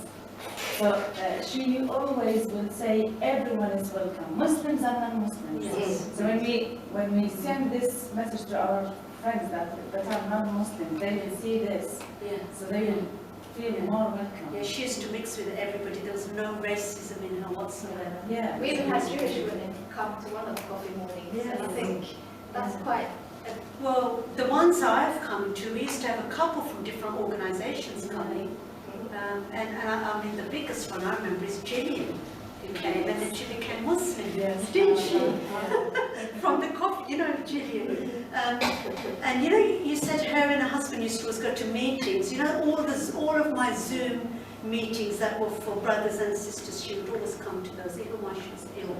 My last memory of her is actually on Zoom. Yes. So, yeah. She was very keen to learn from us, to learn how to read. Yeah, she was enthusiastic. Okay, Alex? I would just like to add how I always found her very inspiring, and to note rather like Sister Dubba was saying, her exceptional generosity.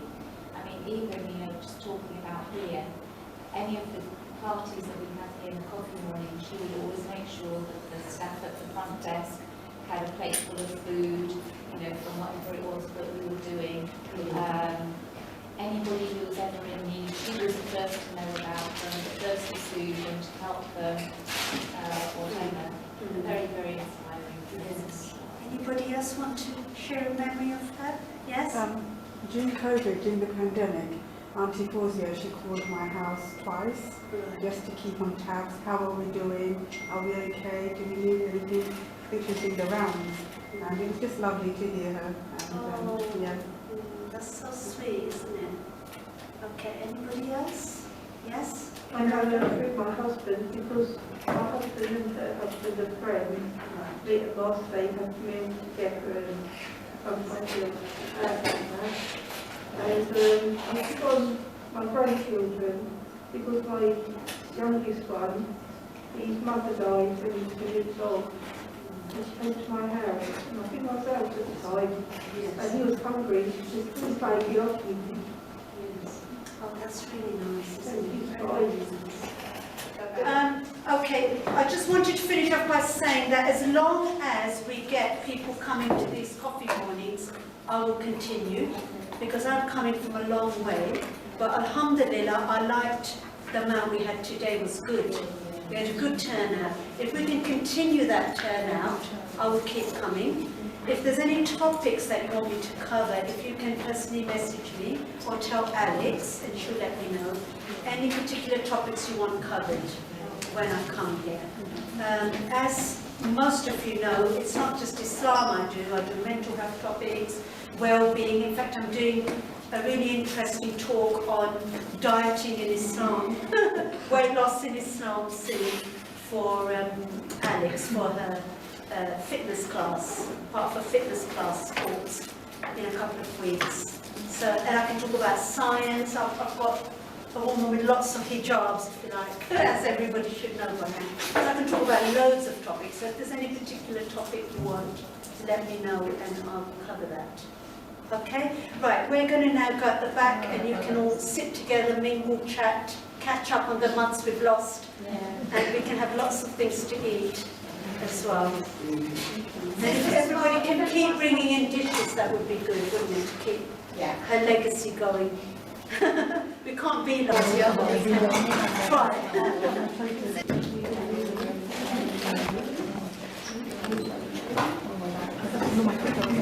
Yeah.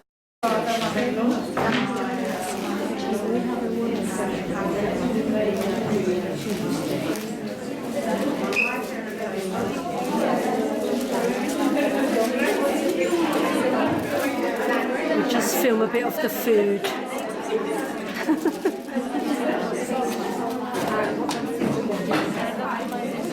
Just filming some of the food. Oh, that's good. Just to finish off the film. That's it. Yeah.